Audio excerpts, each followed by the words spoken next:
working to connect a region of over 600 cultural bridges between our lands.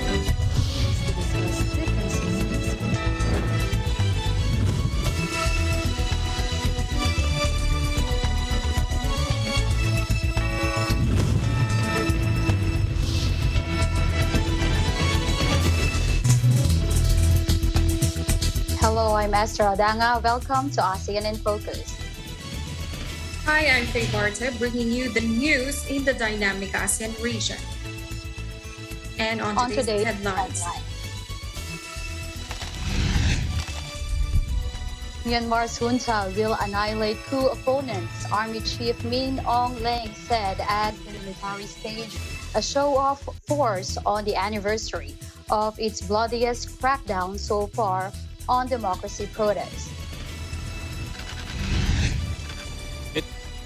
The Philippines and the United States launched the largest ever joint military drills in the archipelago nation, signaling deepening defense ties as fresh tensions surface in the disputed South China Sea.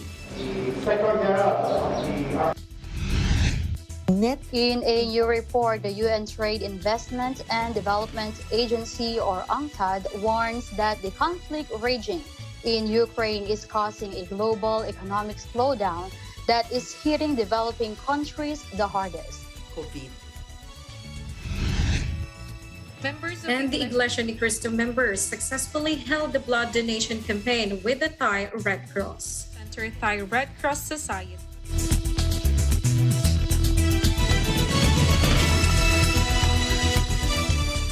First in our news, Myanmar's junta will annihilate coup opponents, Army Chief Min Aung Hlaing said Sunday as the military staged a show of force on the anniversary of its bloodiest crackdown so far on democracy protests.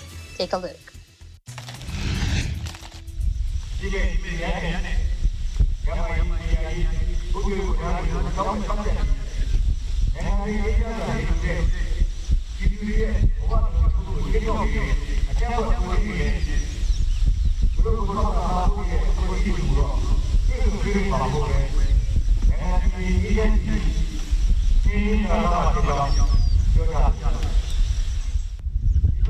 About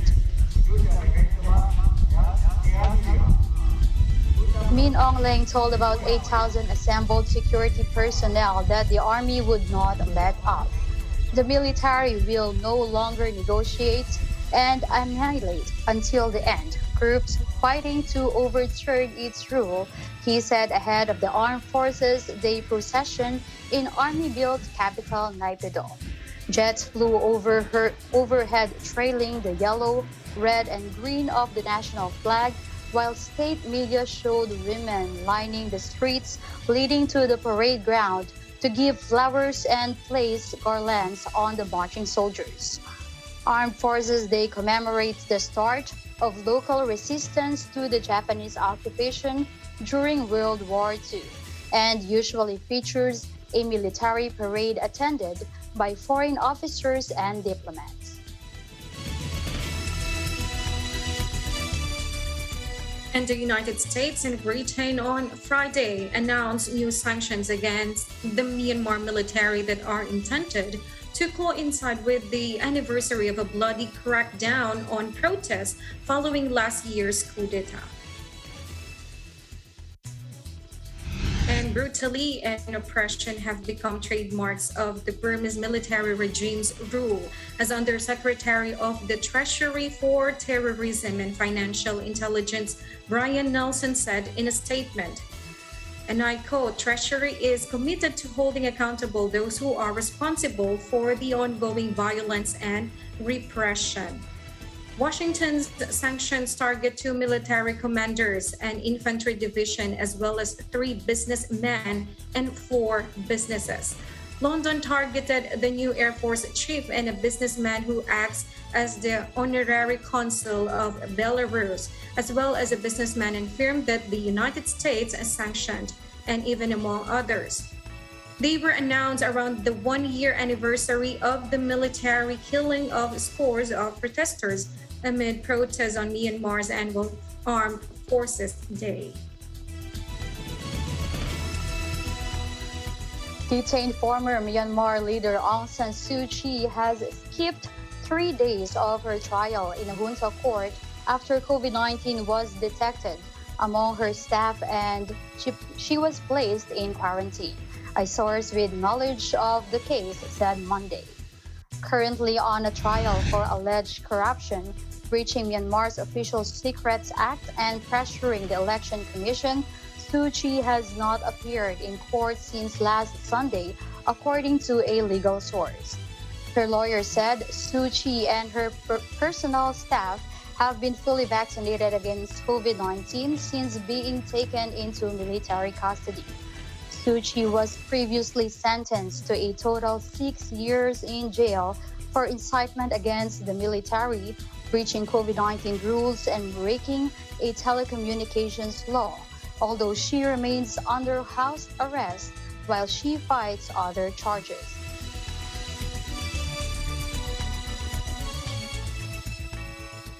Now in other news, Bangladesh has shut the largest private school for Rohingya refugees in a further blow to the educational prospects of thousands of children stuck in the vast camps in the country's southeast. Let's take a look.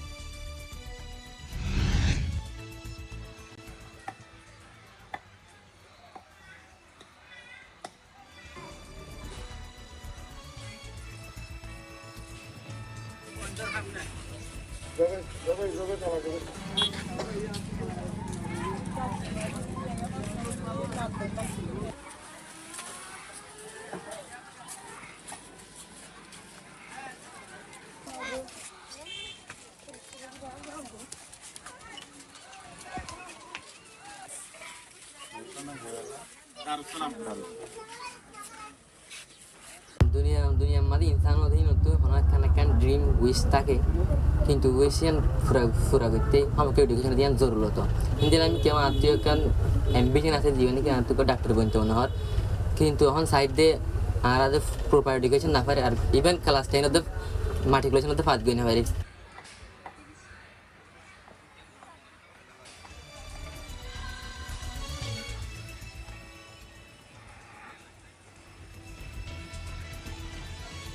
হঠাৎ করে আইপিবিএনতো গিয়ে যাই বাদে আমরা তো ফুসার করছি পারমিশন দাহা সিএসির কাগজপত্র লই আমি আর হদ্দি সিএসির পারমিশন কাগজপত্র নাই মৌখিকভাবে আছে আমরা প্রথম হলতি মাস্টার মহবুল্লাহ সিএসি তোতে পুলিশ ব্যাগগুলা তো পারমিশন লয়ে আর কাগজপত্র নদী কাগজপত্র দিয়ে দলি আনি বারা তাবি আর ন কাগজ ন দেন হয়ে গালে হয়ে তাইলতে আজ পর্যন্ত চলাত আসছিল এতদিন পর্যন্ত আর আল্লাহ অনেকে শুনেছিল ইয়ার হঠাৎ করে তারা আইপিবিএন ইয়ান ফুসার করে আর স্কুল বন্ধ হয়ে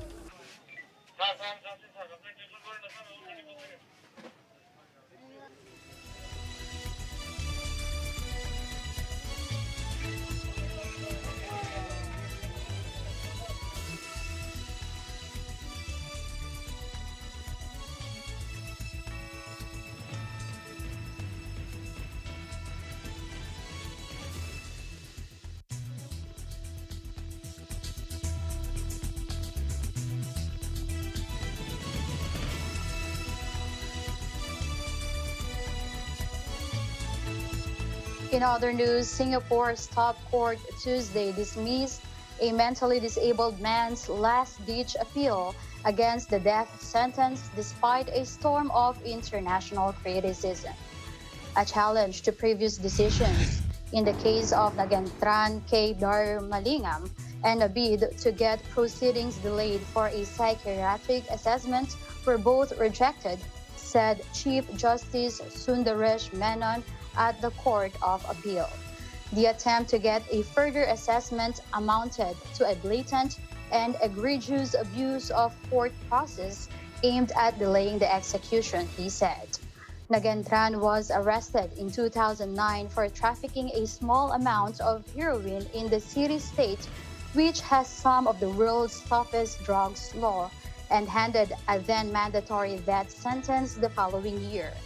He was originally scheduled to be hanged in November, but the plan sparked criticism due to claims he is intellectually disabled and he lodged the 11th hour challenge at a court of appeal.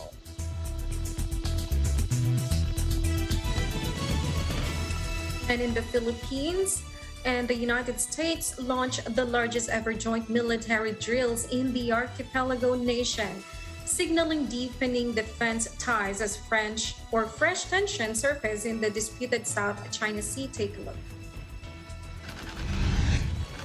It's important to recognize that Balikatan is a tremendous training opportunity that will test and enhance the readiness that we have and strengthen the bond between our nations.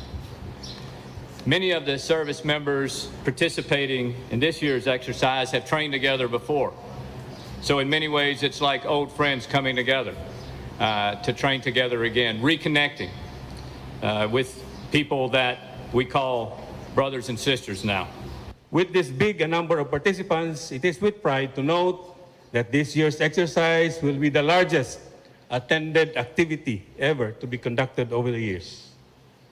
Moreover, the Philippine-US Balikatan 2022 is truly special, as the magnitude of this year's exercise is a testament to the deepening alliance of our two countries. Should be left or right. The exercises will cover maritime security, amphibious operation, live fire training, counterterrorism, and humanitarian assistance and disaster relief. And even recent maneuvers between the two countries focused on potential conflict in the South China Sea, which Beijing claims almost in its entirety. And trillions of dollars in trade passed through this strategic sea, and it thought to contain rich petroleum deposits, making it a frequent source of regional friction.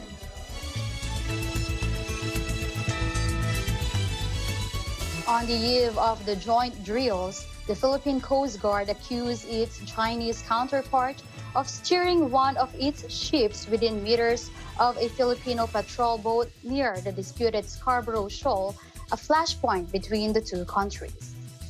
PCG's Chief Admiral Artemio Abu said the behavior of the involved, the China Coast Guard vessels, increased the risk of collision with 4 of our capital ships. In the March 2 incident, the PCG said the Chinese vessel came within about 19 meters of its patrol boat, which was in clear violation of the 1972 international regulations for preventing collisions at sea. It was the 4th time in the past year that a Chinese Coast Guard vessel had conducted close distancing maneuvering near the shoal, the Philippine Coast Guard, or PCG, said in a statement.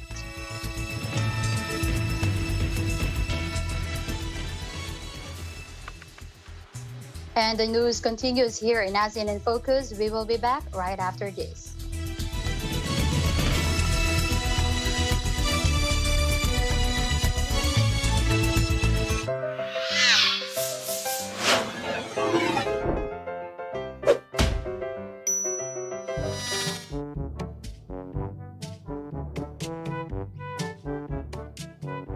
Hoy, Mr. Pwede!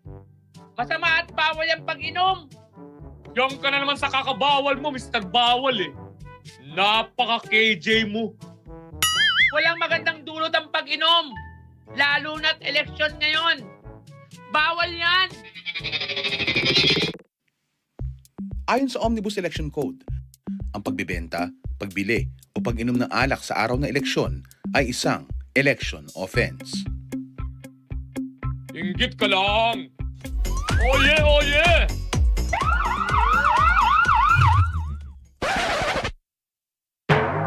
Pakawalan niyo ako!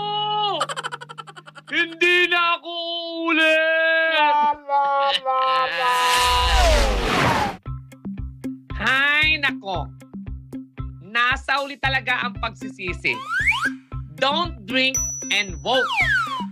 Ako si Mr. Bawal na nagpapaalala na hindi na nga mabuti ang pag-inom ng alak, tapos sa eleksyon, gagawin mo pa? Bawal yan!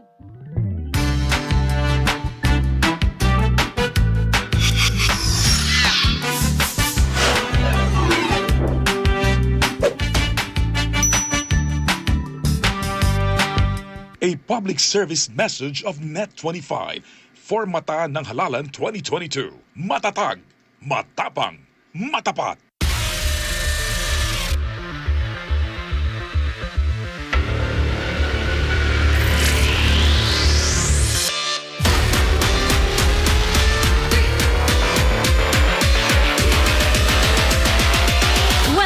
to Mobile Legends!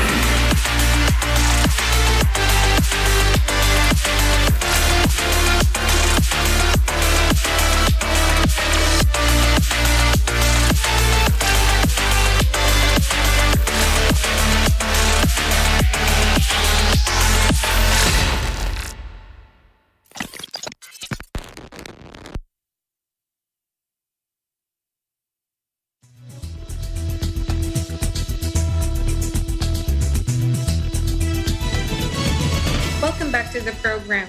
In a new report, the UN Trade and even the Investment and Development Agency, or UNCTAD, warns that the conflict raging in Ukraine is causing a global economic slowdown that is hitting developing countries the hardest.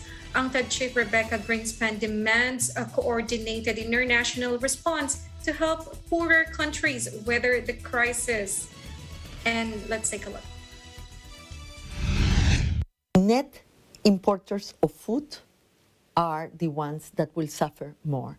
We have a list of 36 countries that are very dependent on the imports of food, especially of wheat, maize, and cereals coming from Ukraine and Russia that has to be watched initially with urgency. Coordinated action is urgent to preclude a domino effect in the developing countries, that domino effect in the debt crisis, a domino effect in the hunger crisis, a domino effect in the global financial architecture.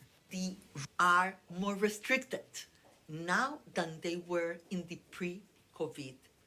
The amount of money that is available in the World Bank, so they have to put lead to a larger slowdown in economic growth than we might anticipate, and a problem in an orderly manner.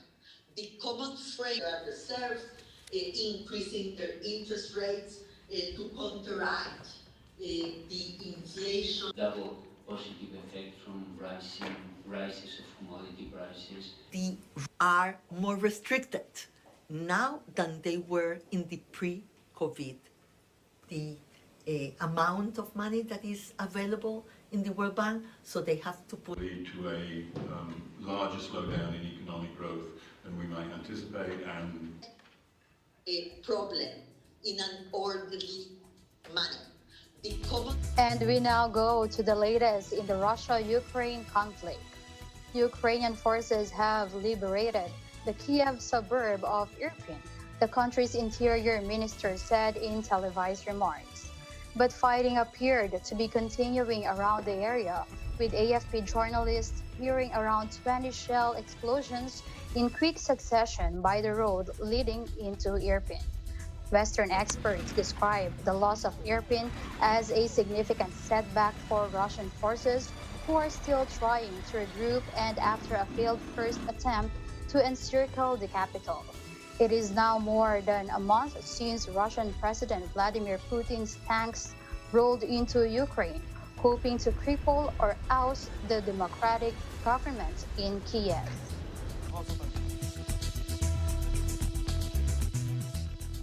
And in a related news about Ukraine and Russia, UN Secretary General Antonio Guterres asked UN humanitarian chief Martin Griffiths to immediately explore the possible agreements and arrangements for a humanitarian ceasefire in Ukraine with the parties involved. Speaking to reporters in New York, Guterres also appealed for an immediate humanitarian ceasefire to allow for progress in serious political negotiations to reach a peace agreement. Take a look. Since the beginning of the Russian invasion 1 month ago, the war has led to the senseless loss of thousands of lives, the displacement of 10 million people, mainly women and children, the systematic destruction of essential infrastructure, and skyrocketing food and energy prices worldwide. This must stop.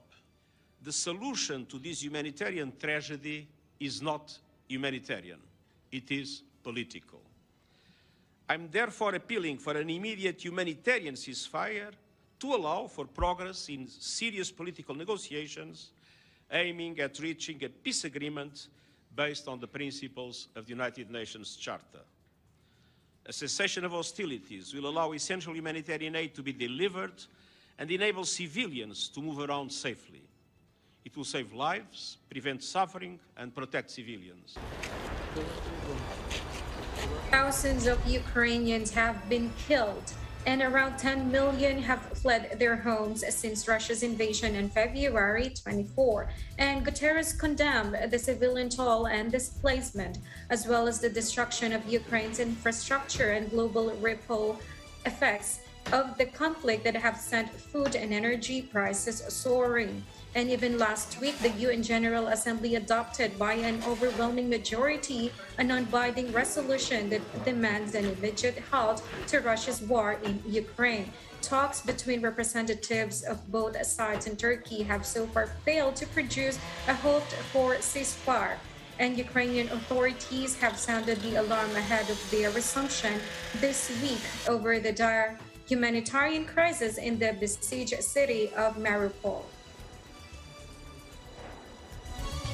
Ukraine President Volodymyr Zelensky says that a Russian demand of Ukrainian neutrality, a key issue for Moscow at conflict negotiations, is being closely looked at by the Kiev's negotiators. Watch this video for more. Этот пункт гарантии безопасности для Украины, а так как они говорят, это и для них, он понятен мне, его обсуждают, он глубоко проработан. The Kremlin earlier this month said Sweden and Austria offered models of neutrality that Ukraine could adopt to help end Russia's invasion in Ukraine. Ukraine rejected the proposal, saying only Kiev could design a system that would be acceptable to Ukrainians. Speaking with Russian journalists, Zelensky accused Russian leader Vladimir Putin of dragging out negotiations and prolonging the conflict. And in the related news, the Kremlin on Monday expressed concern after U.S. President Joe Biden called the Russian leader Vladimir Putin a butcher over his military operation in Ukraine. And during a visit to Poland on Saturday, President Biden dubbed Putin a butcher who cannot remain in power. Take a look.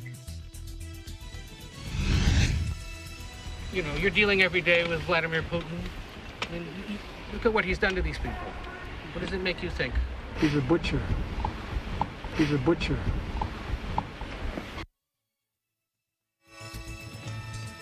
This is a statement that is certainly alarming, according to Kremlin spokesman Dmitry Peskov told reporters during his daily press briefing. And he will continue closely monitoring statements of the U.S. president. End of quote. During a visit to Poland on Saturday, President Biden dubbed Putin a butcher who cannot remain in power. And the White House later scrambled to deny he was seeking regime change in Moscow, while the Kremlin said Biden's words could harm bilateral relations.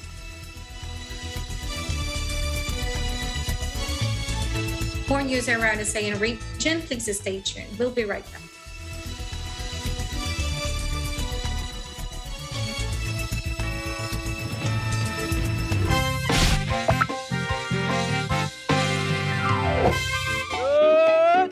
Paano makakaboto yun? May kapansanan nga. Paano naman sa mga no read, no write? Hindi pa rin pwedeng bumoto. Pwedeng bumoto! Ang mga illiterate o ang mga hindi marunong magbasa o magsulat, maging ang mga PWD, may karapatan silang bumoto. Paano? Maaaring magdala ng mga kasama ang mga illiterate at PWD para maalalayan sila sa kanilang pagboto o sa mga pagkakataong kailangan nila ng tulong. Kahit sino, pwede nilang isama? No, dapat kamag-anak na kadugo ng botante ang kasama nila. Magdala lamang sila ng PWD ID. Ano bang kapansanan ng kakilala mo? Ayun, nakahiga lang eh. Hindi makabangon. May sakit daw siyang love nut. Hindi kapansanan yun. Alam ko na.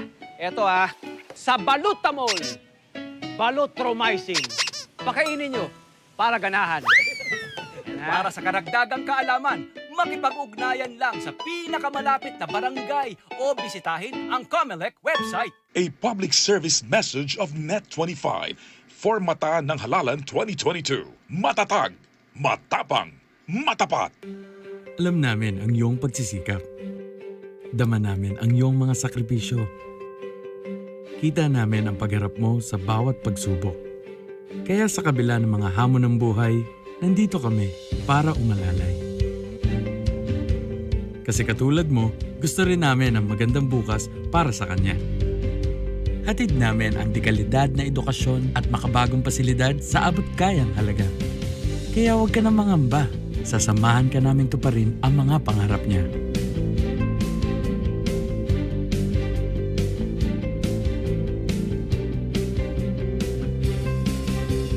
Maaasahan mong sulit dito ang mga pinagsikapan mo. Sa aming mga makabagong pasilidad at sistema ng edukasyon. Mailalabas natin ang aking talino at mga kakayahan niya. Kahit sa munting halaga, makakasiguro ka na makakasabay siya sa mabilis na pag-ikot ng mundo. Sa New Era, karamay mo kami sa bawat hamon. Kaagapay mo kami sa bawat hakbang. Kasama mo kami sa bawat ngiti at tagumpay.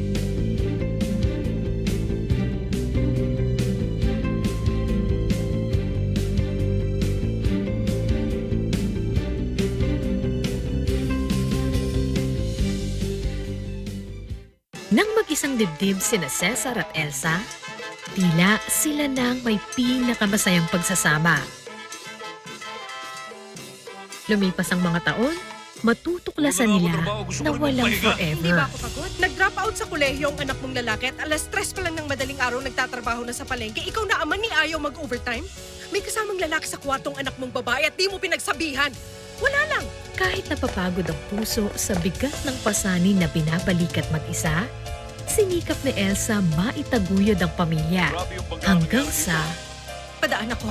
Miss, please, na aksidente ang asawa ko. Kumusta ng kondisyon niya? Huwag kayong mag-alala, ma'am. Kamag-anak ni patient Amador? Biglang gumuho, pati nalalabi niyang pag-asa. Mahal, ano nangyari sa iyo? Ba't nagkaganyan ka? Hanapin mo si Rosa. Ano? Alam niya kung nasa ng bata. Handog ng Net25 ang telenovela na magpapaalam sa napagod niyong puso at bubuhayin muli ang pag-asa. Mi Esperanza. Weeknights pagkatapos ng Mata ng Agila. Dito lang sa Net25, Prime Time ng Pamilya. Let's get together sa init ng summer. Hindi lang basta guest to. Ay, binansagang Diamond Star! Yes! Maricel, sorry.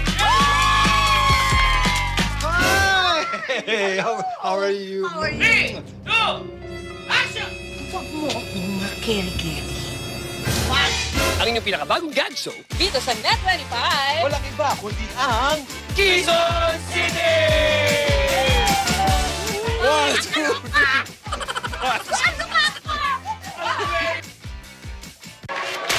Lolo Ma, kung kasalanan ba ng ama, kasalanan ng anak? Di naman. Kung alam ng anak ang kasalanan ng kanyang ama, pero wala siyang ginawa, kayo po usapan niyo. Hindi na ako nagtataka sa mainit na pagtanggap ng tao rito tungkol sa kandidatura ng anak ko. Ikaw? Tatakbo ka, Mayor? So ano na, Kaz? Kakastart pa lang ng laban, hindi aatras ka na. Panalo o talo, it's you! Weeknights pagkatapos ng Mi Esperanza. Dito lang sa Net25, Prime Time ng Pamilya. Walang gagala! Laughter is in the air dahil amoy na ang simoy ng katatawanan sa pagbabalik ng comedy prank show na talagang mapapawaw ang lahat sa ating ditong Laugh Trip Moments. I'm starving! Are you crazy? Nakikipagkulitan at tawanan kasama ang mga prangkito at prangkita na always ready sa mga hinanda naming pranks that will surely make you go crazy. Kasama pa rin ang mastermind ng mga nakakaaliw na practical jokes na si Joey De Leon. It's B.O. It's B.O. No, it's B.O. Oh no, it's Biro only. Malapit na sa Net 25.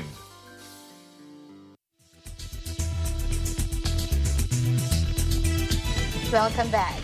The International Finance Corporation, or IFC, along with other investors, raised additional funds for micro, small and medium enterprises, or MSMEs, in the Philippines. The pandemic has fundamentally changed how business works, said Stephanie von Friedberg, IFC's Senior Vice President for Operations.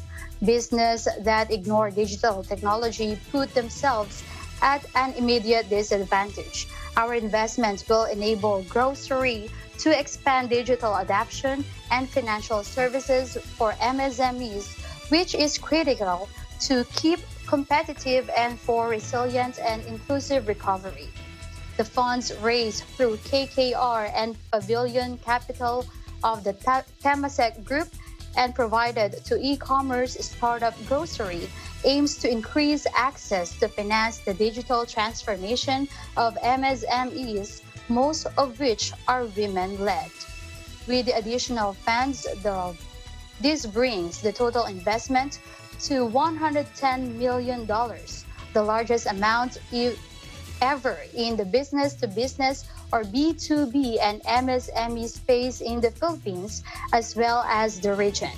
This effort also aims to increase access to the supply chain for informal retailers, especially women. IFC said the informal retail sector plays a key role in the country's economy, with MSMEs accounting for 63% of employment. And going over to ASEAN region, the COVID-19 pandemic is still taking its toll on the economy in Macau, Thailand, and in Vietnam. And hundreds of Filipino workers there still cannot find work and have opted to repatriate to the Philippines. A total of 398 Filipinos were repatriated from Macau, Thailand, and even Vietnam last Friday. Mostly OFWs laid off by their employers as a result of the pandemic. And in Macau, the Philippine Consulate General conducted its 29th repatriation on March 25. The chartered flight carried 203 Filipinos. 3 are cadavers, having died of non-COVID related causes. Macau has been practically COVID-19 free, with only 82 infections since the pandemic began in 2020, and 95% of its population are already vaccinated. But China imposed very strict lockdowns in the mainland and its territory, and still aims for zero COVID-19 incidents. Thus, casinos, which rely mostly on foreign tourists, had to shut down or reduce operations. Since 2020, the Consulate General has already repatriated 5,781 Filipinos in Macau. Going back to the Philippines, Mayor Amy Calixto Rubiano told reporters in a viral message that the Pasay City government on Monday declared a major victory in its fight against COVID-19 with 0 active cases. The Pasay City Epidemiology and Surveillance Unit said all COVID-19 patients admitted in all of its isolation facilities and in Pasay City General Hospital have already recovered from the disease. Rubiano attributed the significant drop in the number of cases to the government's massive vaccination efforts.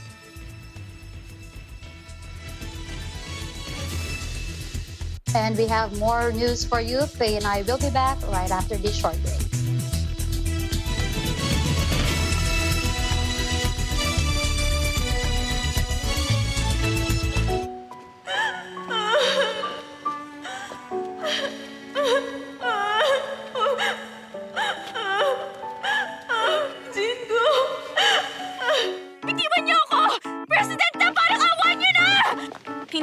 ko, nabuksan ulit ang kaso niya. Bitiwan mo ako sabi Kita mo muna ang tiyan mo! Matuto kang gumalang sa babae. Naintindihan mo ba ako? Alam ko ang ambisyon mo matagal na. Pero akong pinakamatandang anak ng pamilya. Ako ang karapat-dapat na tagapagmana. Siya pala si Nari. Siya ang apo ni President na ng Gusong Group. Magvi-video lang ako saglit kaya paantay na lang ako, ha? Kilalanin at maki-hangout sa kanila.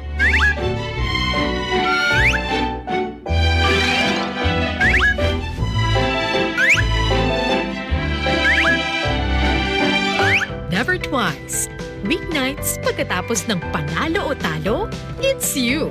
Dito lang sa Net25, prime time ng pamilya. Let's get together sa init ng summer. Sabi nila, habang buhay na karugtong ng puso ng ina, ang puso ng anak. At kapalit ng hirap na pinagdaanan ng isang ina sa pagsilang ng anak ay pag-ibig na busilak. Parang hindi ko na kaya. Paano kapag ang mag-ina ay di sinasadyang pinaglayo ng tadhanang mapagpiro? Anak, huwag ka matakot.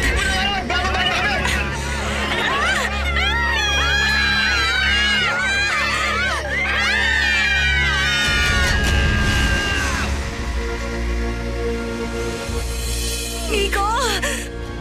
Kailangan ko na si Nico! Hindi nila siya mahanap. Anong sinasabi mo? Sabi mo, nila siya mahanap. Hindi mawawala ang anak ko. Ligtas siya. Hindi siya patiusap. Minahanap ka. Hindi ka sa akin pakiusap. Matuturuan ba ng ina ang puso na sumuko? Pero sir, baka nandyan lang sa tabi-tabi ang anak ko. Malugod na inihahandog ng Net25 ang isang kwento ng pangako ng pag-ibig. Tuloy-tuloy uusig, hinding-hindi patatalo.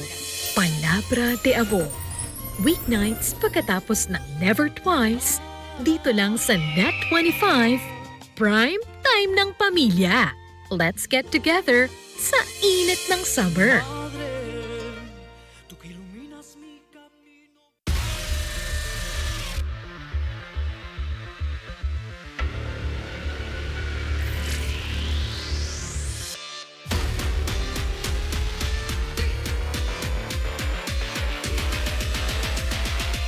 Welcome to Mobile Legends!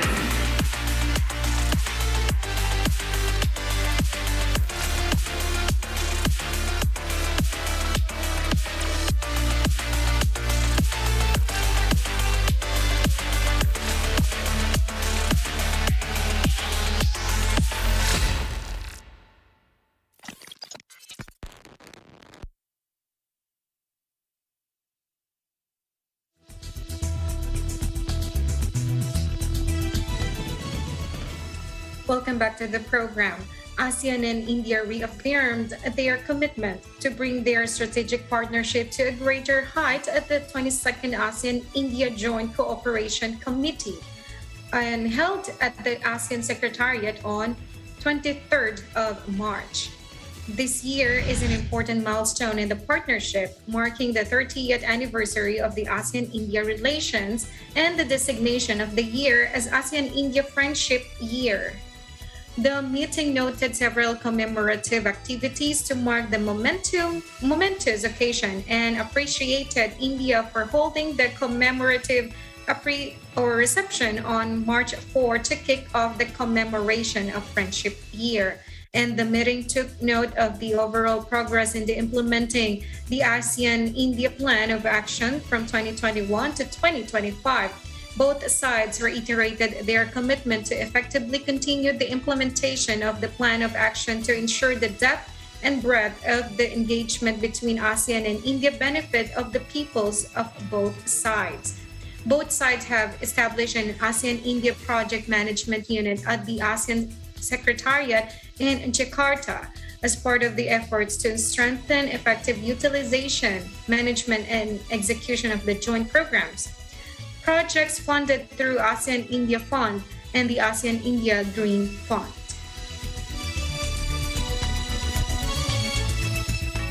And Iglesia Ni Cristo members successfully held the blood donation campaign with Thai Red Cross.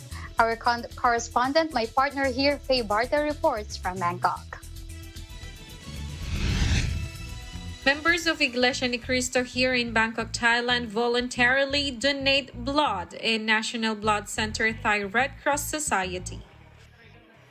The volunteers followed the procedures on how they can donate blood, such as vital signs checking, and they also followed health protocols to curb the spread of COVID-19. My motivation, I would say, to come to today's event is to help those people in need. And donating blood is just one of the simplest way that we could do to help save different lives. And I believe that that is also the objective and the goal of the church administration. And that is why we have activities such as this that is being held in the District of Thailand.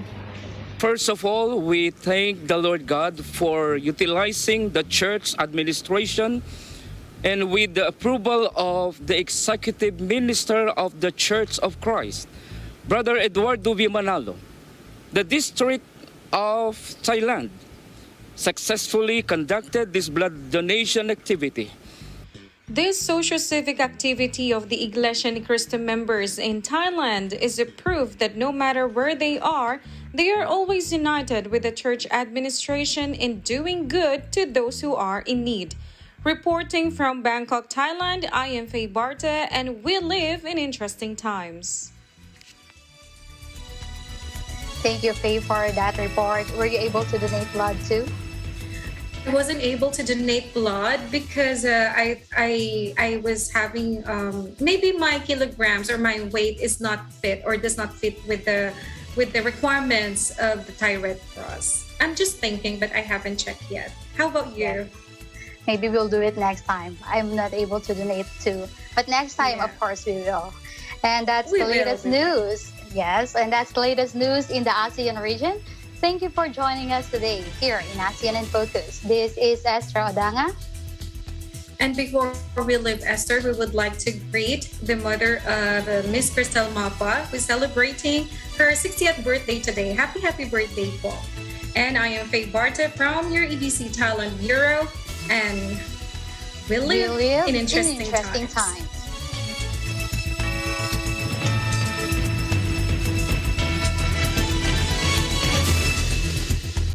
He's into her. There will never ever be like this girl. Kahit na anong sabihin ng iba, ikaw lang ang dahilan ng pagising ko. Hello mga ka-Sound Trip, this is Gabriel at masayang-masaya ako na ibahagi sa inyo ang aking mga awitin. Kaya naman magkita-kita tayo ngayong Sabado sa Letters and Music, 1 p.m. dito lang sa Net25. See you! Dito ka lang at magkalayo, asahan mo hindi kita bibitaw. Gusto nyo bang magkaroon ng tsansang manalo ng 5,000 pesos na nasa bahay lang kayo? Manood lang ng Tara Game agad-agad mula simula hanggang katapusan para makuha ang mga sagot sa dalawang Tara Game questions of the night. Magpunta lang sa www.net25.com, pindutin ang Tara Game Sagot Agad-Agad logo, mag-register at isubmit ang mga sagot mo para magkaroon ka ng entry. Ang dali lang! Natuwa ka na? Posible ka pang manalo ng 5,000 pesos. Ang dali lang nito. O ano? Sali na sa Tara Game! Sagot Agad-Agad Promo!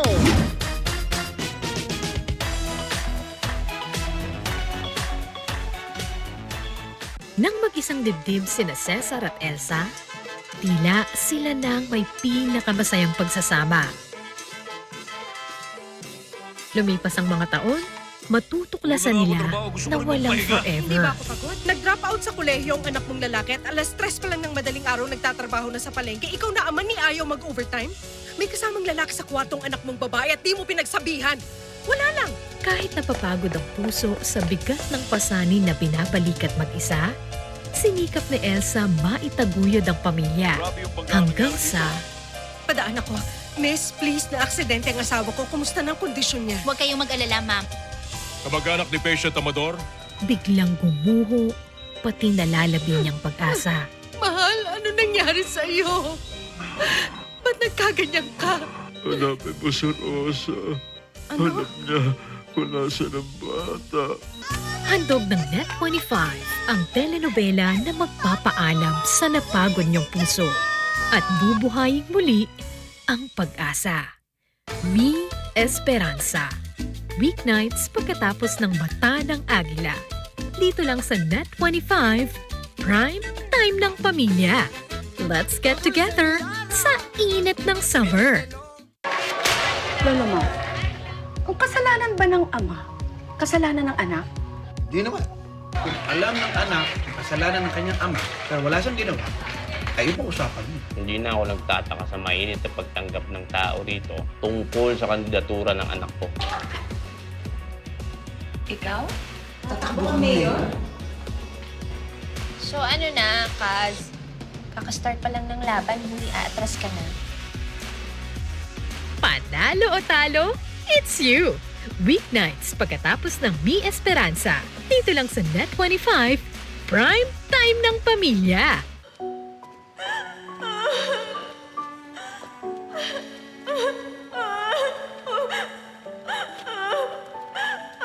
Jingo! Bitiwan niyo ako! President na, parang awa niyo na! Hinihiling ko na buksan ulit ang kaso niya. Bitiwan mo ako, sabi! Kita mo muna ang tiyan mo! Matuto kang gumalang sa babae. Naintindihan mo ba ako? Alam ko ang ambisyon mo matagal na. Pero akong pinakamatandang anak ng pamilya. Ako ang karapat-dapat na tagapagmana. Siya pala si Nari. Siya ang apo ni President na ng Gusong Group. Magvi-video lang ako saglit kaya paantay na lang ako, ha?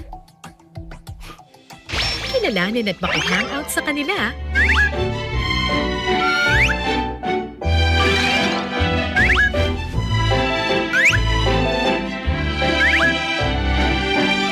Never twice. Weeknights pagkatapos ng panalo o talo, it's you. Dito lang sa Net25, Prime Time ng Pamilya. Let's get together sa init ng summer.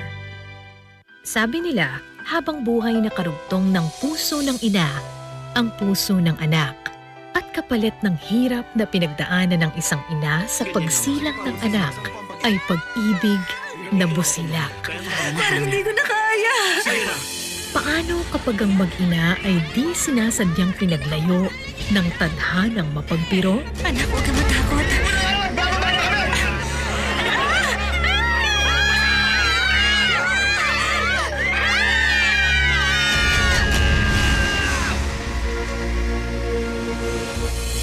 Nico!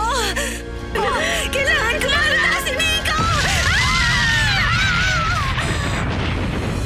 Hindi nila siya mahanap. Anong sinasabi mo? Sabi mo, nila siya mahanap. Hindi mawawala ang anak ko. Ligtas siya. Hindi siya patiusap mo. Pinahanap ka. Hindi ka sa akin pakiusap. Matuturuan ba ng ina ang puso na sumuko? Pero sir, baka nandyan lang sa tabi-tabi ang anak ko. Malugod na inihahandog ng Net25 ang isang kwento ng pangako ng pag-ibig. Tuloy-tuloy uusig. Hinding-hindi patatalo. Palabra de Avo. Weeknights pagkatapos ng Never Twice, dito lang sa Net25, Prime Time ng Pamilya. Let's get together sa init ng summer.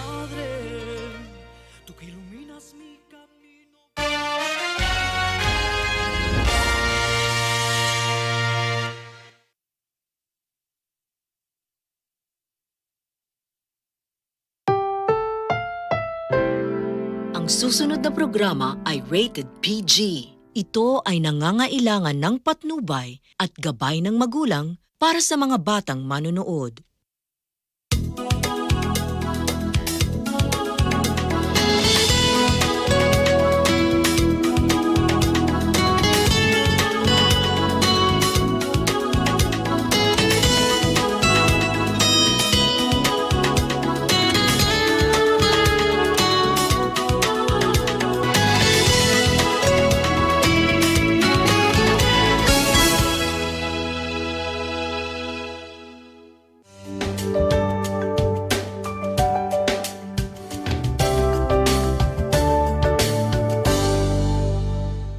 Kamusta po kayo mga kaibigan? Welcome po muli sa programang ito, Pasugo. Samahan po ninyo kami ng kapatid na ron sa gagawin po naming makabuluhang pagtalakay. Salamat po kapatid na Christian. Pero bago po natin simulan ang pagtalakay, mga kaibigan, ay panoorin po muna natin ito.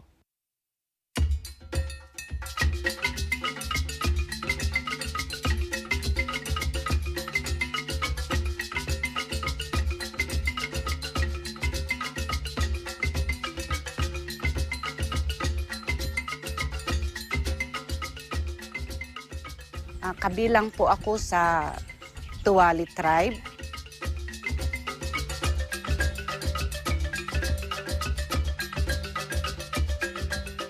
Actually, masaya po. Noong kami ay andun, nung bata-bata pa rin ako. Kasi ang sa akin naman ay libre mga pagkain. Walang nabebenta doon na basta mamitas ka lang ng mga pagkain, and then may pagkukunan kang ulam tulad ng native chicken, native baboy, kasi ang dami-dami noon. Sa school mismo, nakikita ko kung paano tinatrato ng mga taga-bayan. Of course, sa Kiangan ay tuwali nga. Pero doon sa yung kasama namin doon, Kalanguya and Ayangan. So actually, yun ay dahil sa racial discrimination, ay sinasabi ng mga other tribes, hindi sila nagpatuloy sa edukasyon. Sa school kasi, kung may mga group works, ay of course namimili yung mga leaders. Usually ang mga leaders ang namimili ng kanilang members. Hindi parang nahuhuli parang sila ang last priority na makukuha.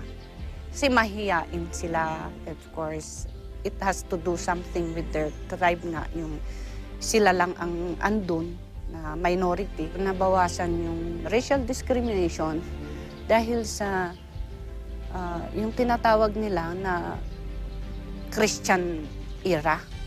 So, siguro na they were educated already. Yun nga, may mga ibang relihiyon na pumunta na talagang wala na yung dapat pantay-pantay.